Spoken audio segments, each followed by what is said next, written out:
He's in Scotland, I assume, to visit the ancestral home of McDonald's?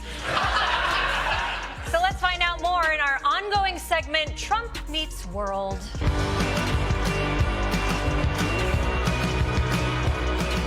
International humiliation, one after another.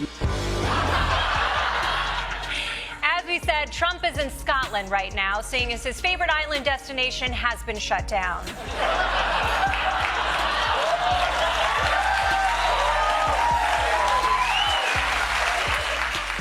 Desi Lydic doesn't just roast Donald Trump. She absolutely obliterates him with a firestorm of sarcasm and precision. Armed with wit sharper than his ties and zero tolerance for his circus of chaos, she tears into his ego, blunders, and fantasy policies like a pro. Every moment of bravado becomes comedy fuel.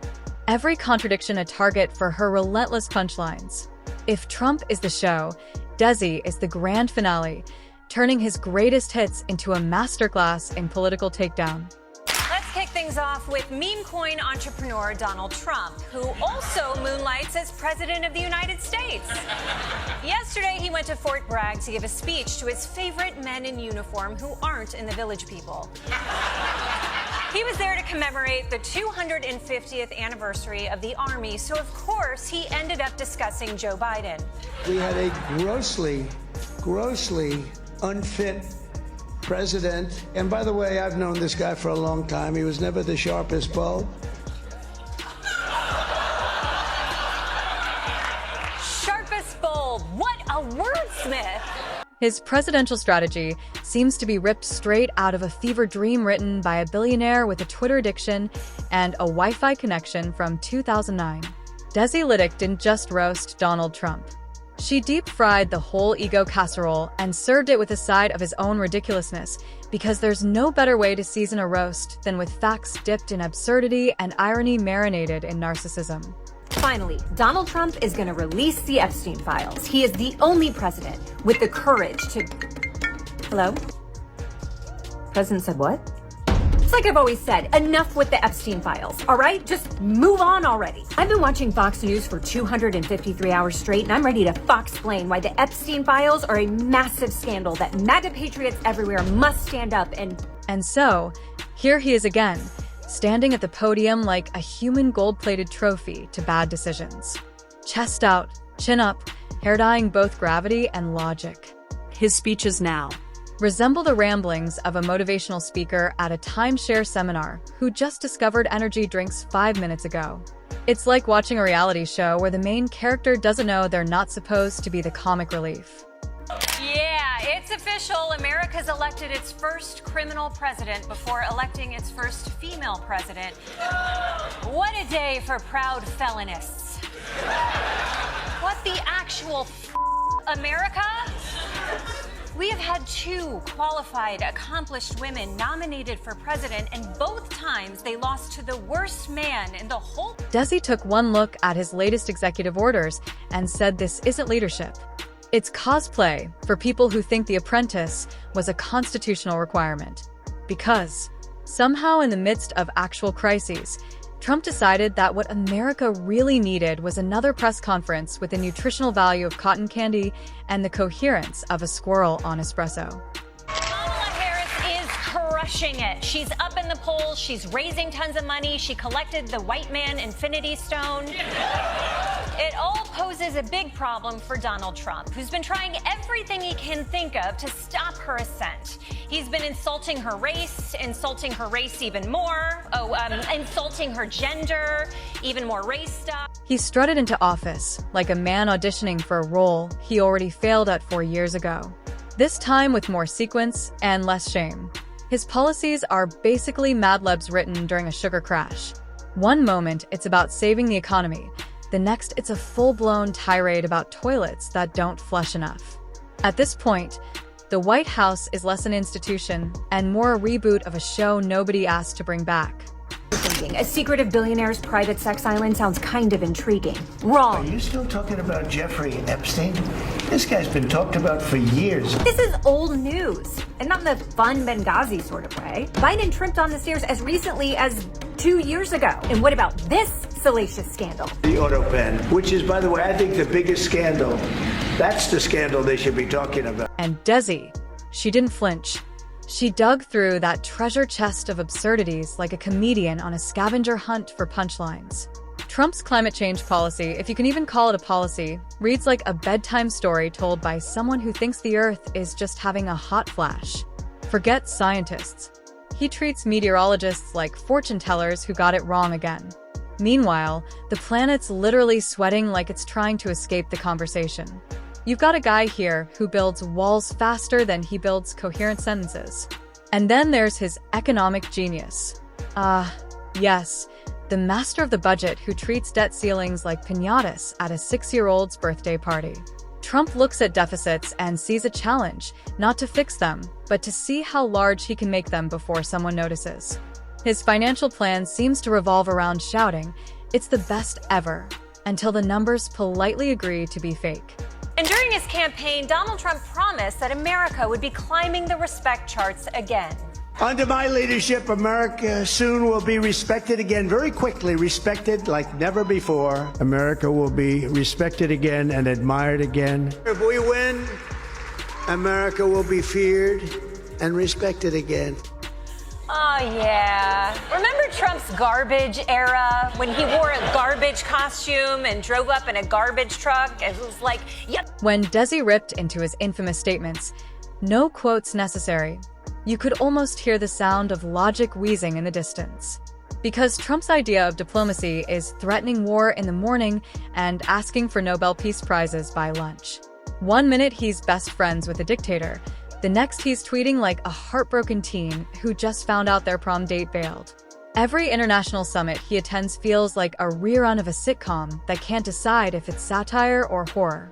Trump walks into global meetings like he's at a Vegas buffet, grabbing attention with the subtlety of a foghorn in a yoga class. And Desi Lydic, she's there with a fork, poking every overcooked metaphor that falls out of his press briefings. Because Trump treating a deadly pandemic like a branding opportunity is the kind of parody that shouldn't have existed outside late-night sketches.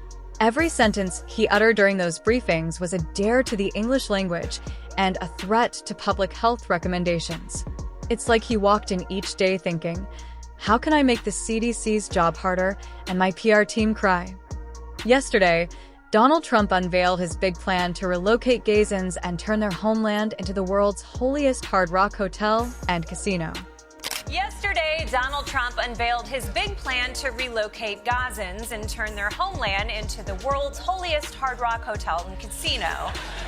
And today, the reviews are in. The Arab world hates it, Democrats condemn it, Republicans have problems with it, and the Palestinians won't abide by it. Or as Trump says... Can we ask about your Gaza proposal? A lot of people are talking about, obviously. Everybody loves it. I stand corrected. I guess everybody... Desi lit into that with the precision of a roast surgeon. When Trump suggested injecting disinfectant or whatever science fiction cocktail was bouncing around his brain at the time, she didn't even need punchlines. She just lined up the absurdity and let it topple like a house of Jenga blocks built on top of conspiracy theories and vitamin D deficiency. And let's talk about his relationship with the truth. It's complicated. Like status update from 2008 Facebook complicated. Trump treats facts like fashion trends. Wear it one day, deny it the next. He can look at a hurricane map, Sharpie it into fiction, and still call himself the meteorologist of the year. Desi took that delusion and ran with it like a kid with a crayon and no supervision. Desi carved into his vanity like a jack-o'-lantern. Because who needs substance when you have a spray tan, a red tie that doubles as an emotional support blanket, and a mirror that claps every time you talk? He didn't drain the swamp. He just held auditions to restaff it with louder frogs and shinier suits. And don't even start with the nepotism. Trump turned the White House into a family reunion with clearance badges. Every new appointment felt like a reboot of Keeping Up with the Cronies. Desi didn't hold back. She lined up the cast of characters like it was a roast of the world's most dysfunctional office sitcom. Yesterday was Election Day. We were all hoping it would make history, and boy, did it ever. Mr. Trump made history last night. He will be the first convicted felon to be president of the United States.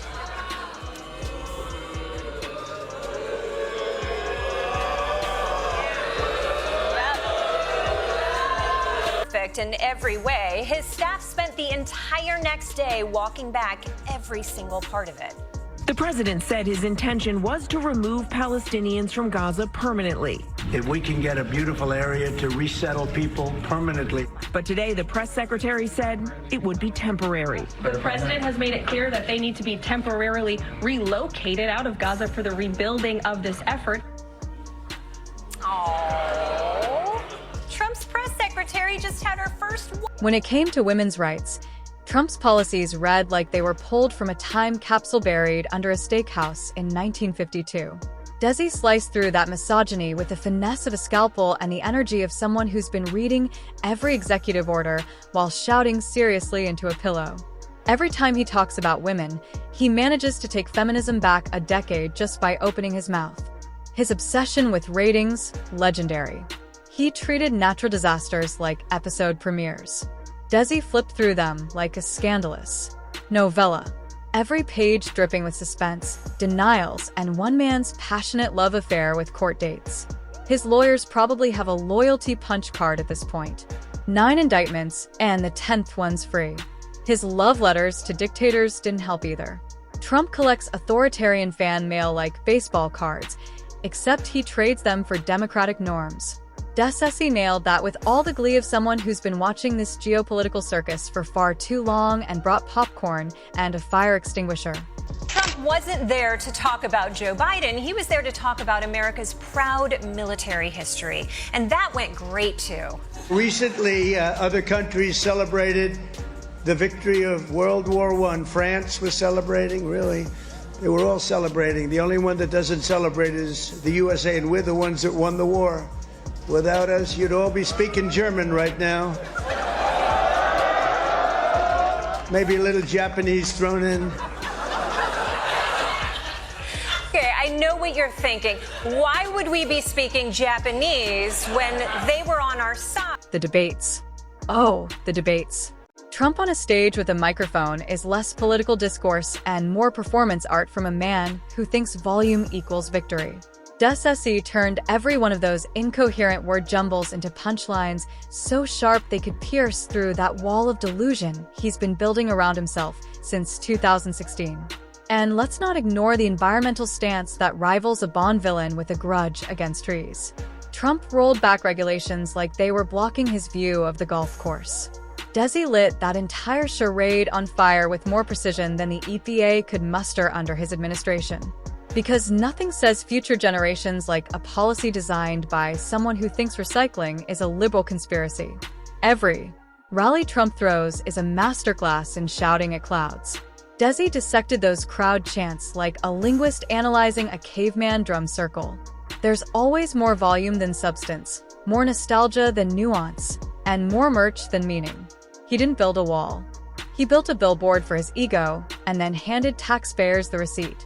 But what really makes the roast hit different is the way Desi highlights the sheer performative nature of Trump's presidency. Every moment is a stage, every camera a mirror, every sentence is set up for applause, whether or not it makes sense. And most of the time it doesn't. She doesn't need to exaggerate. She just connects the dots and lets the ridiculousness spiral.